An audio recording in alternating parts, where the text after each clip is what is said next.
Hi, I'm Carrie Larson. I'm excited to talk to you about safe sanctuaries today. I have worked in youth ministry for over 20 years, and I know how important it is to have policies in place to protect our children, youth, and adult workers.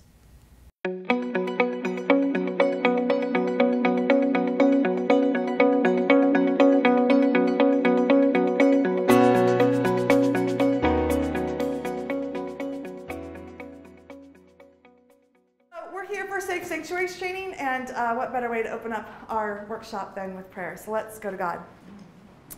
Gracious and most merciful God, you have brought us together in witness to your love for our youth and children.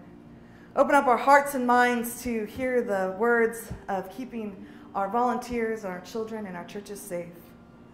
Show us how to open up our minds and fill us with the knowledge that and the courage to step forward and place policies in place to ensure our safety.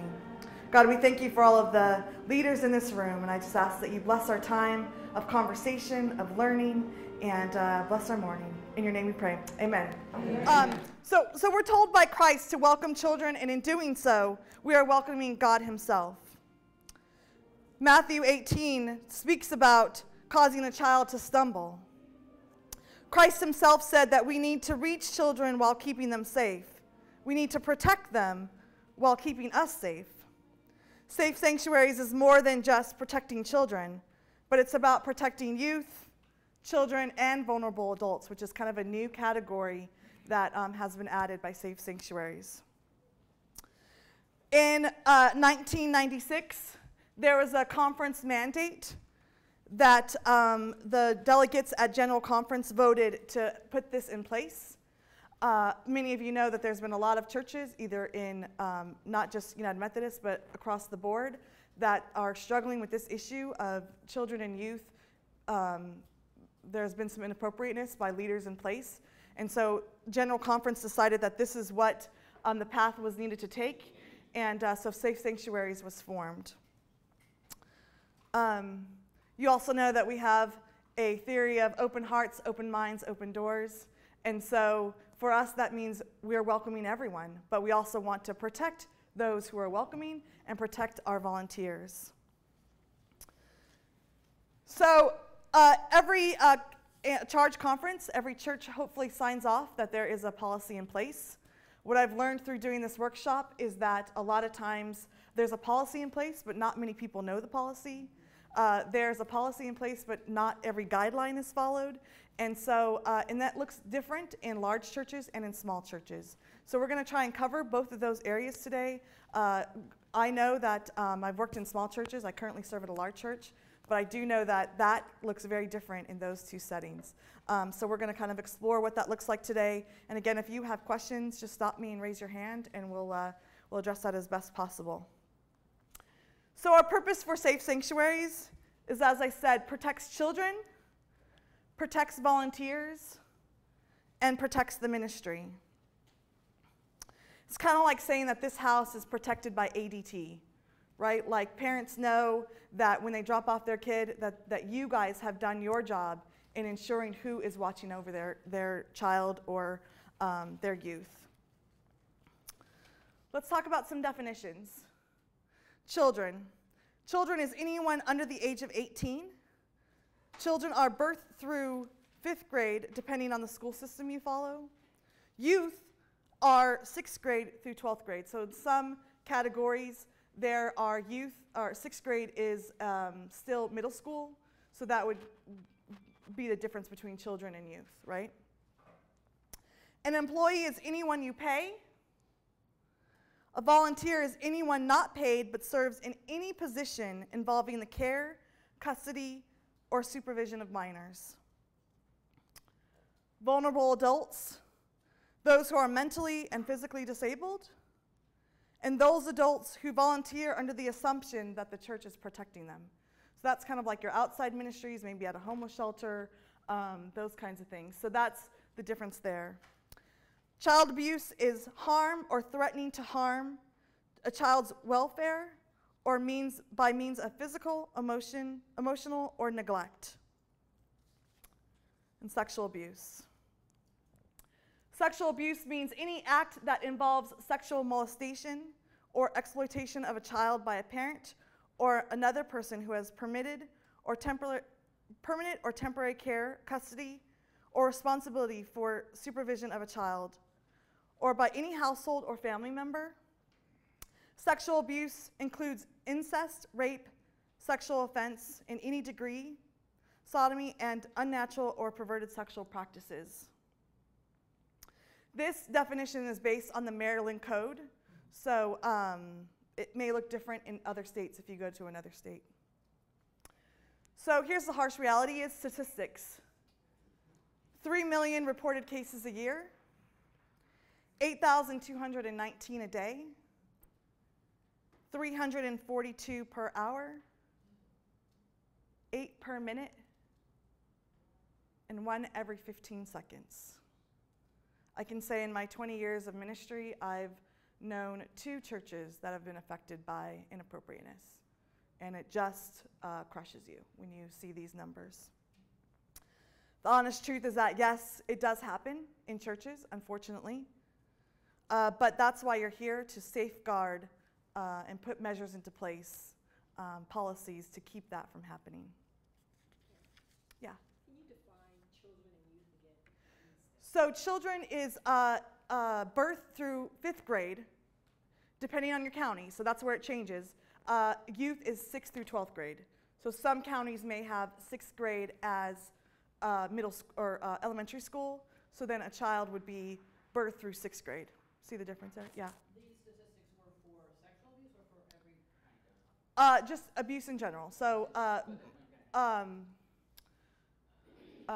it's just whatever's reported. You know, there's different levels of abuse: physical abuse, emotional abuse, verbal abuse. But still, numbers are too large for me. Rates. By age 18, 1 in every 3 girls, 1 in every 7 boys is sexually abused. Here's the crust of safe sanctuaries. We're going to talk about policy guidelines, and this is where I think a lot of questions come up about policy guidelines. So we're just going to take these one at a time, and there's usually a lot of questions that are based around the policies, and just feel free to ask them. Remind me to speak the question again. All right, so minimum age, youth leaders. Youth leaders, anyone who works with youth, paid or volunteer, need to be at least 19 years old or 5 years older than the oldest youth. So if they are specifically working for high school, then they need to be 5 years older than that oldest youth. So it would make them higher than 19, right? So at least 19, but then they have to be 5 years older, right? Right, yeah, you can't be younger than 19. Sorry, let me clarify that. Yes, that is an and. Yes, and 5 years older. Yeah, but so children's leaders need to be at least 18 years old. So that's for volunteer. That's separate from a youth working in children's ministry, right?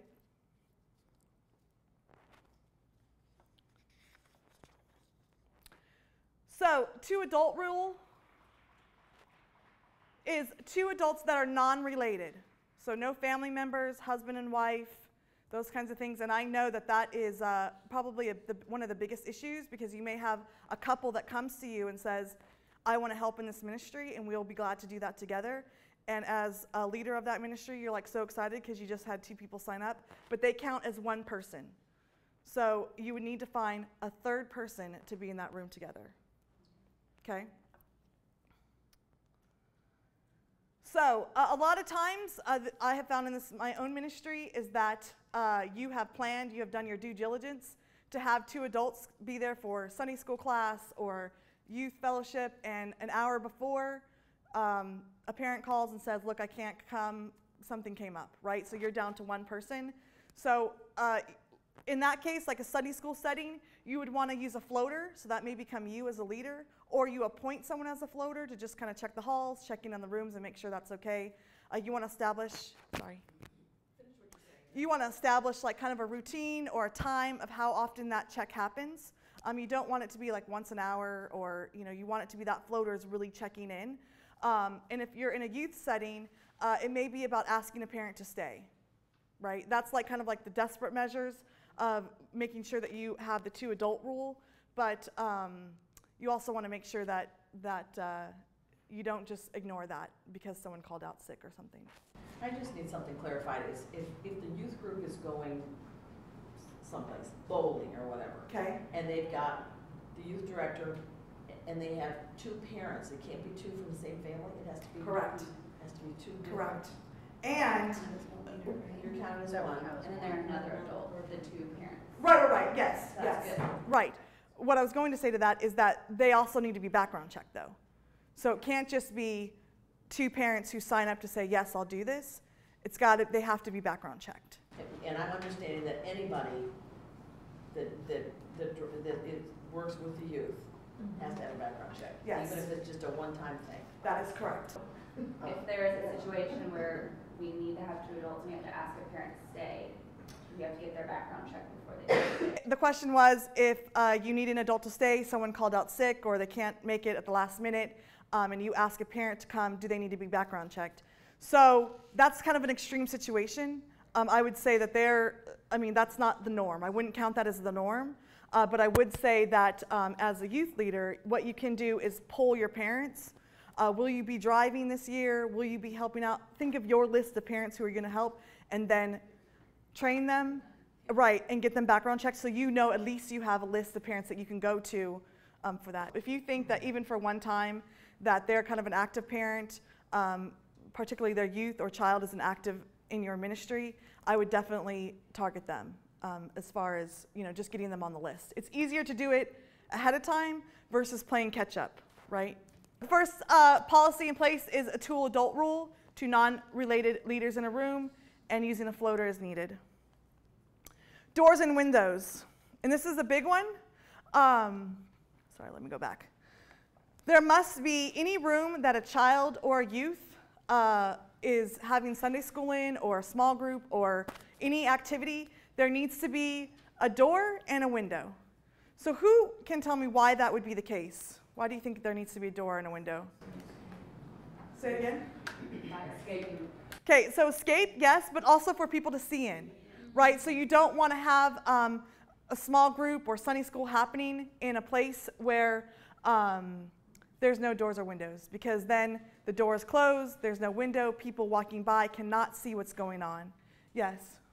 Well, that could be interpreted as a window to be outside. I think you mean that it has to be window. Yes, thank you for from clarifying. the inside. Yes, so let me clarify. That means that there is a door and a window in the door, not just windows to the scenery outside, right? So that people walking down the hall can look in and see what's going on in the classroom. Now, I know this is a big one for smaller churches because a lot of churches don't have this. But here's the deal. You guys know this information now.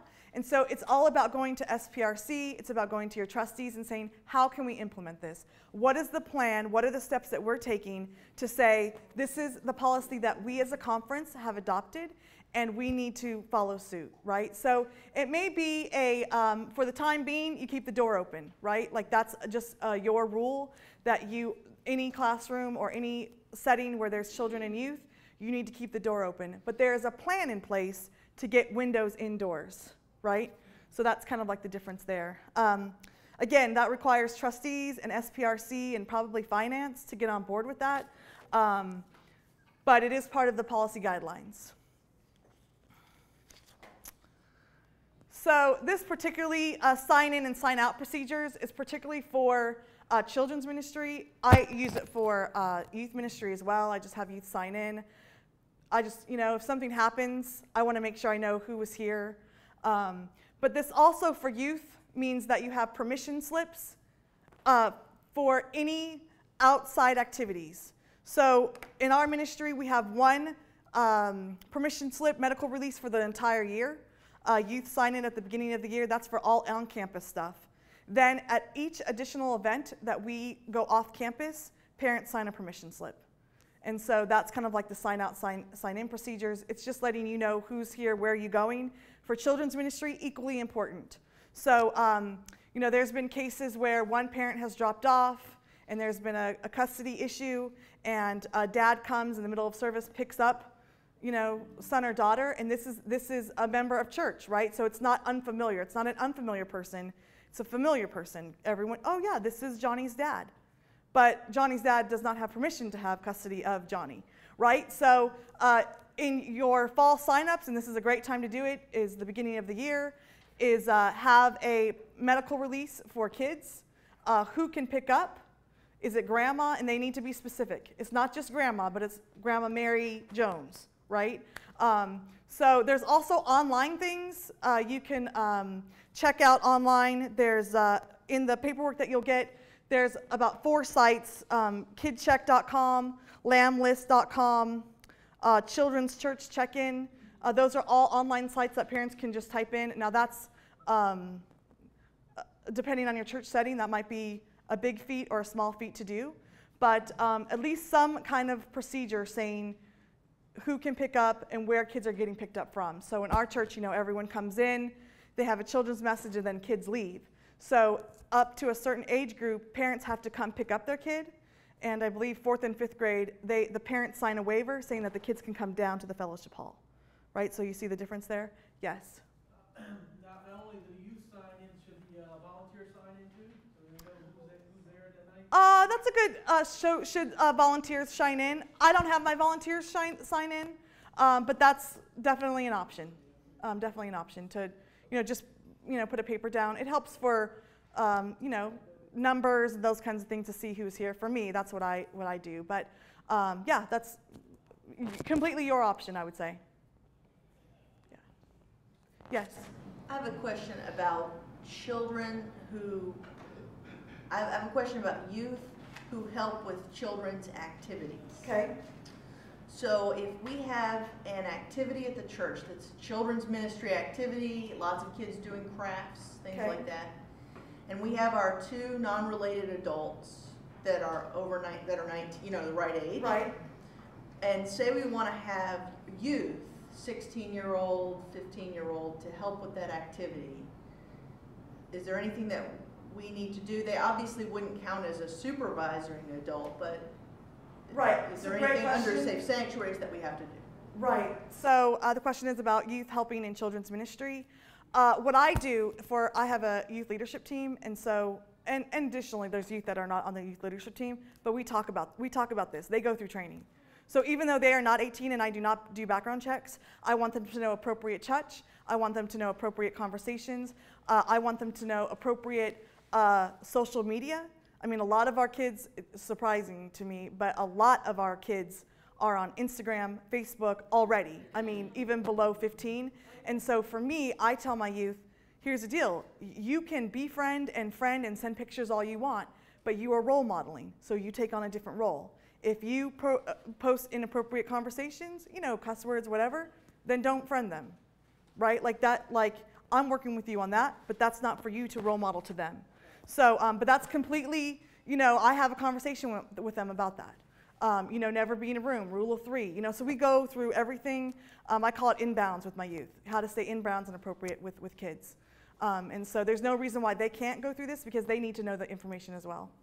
Because a lot of times, kids will trust and confide in youth. And so they may share something that's going on at home, and that youth needs to know what to do with that information. So, yeah, great question. Any others? Okay, so we had the 2 adult rule. We had sign in, sign out, doors and windows. And sorry, I forgot this. Here's some additional resources. This is also information that you'll get, but you can write them down if you would like.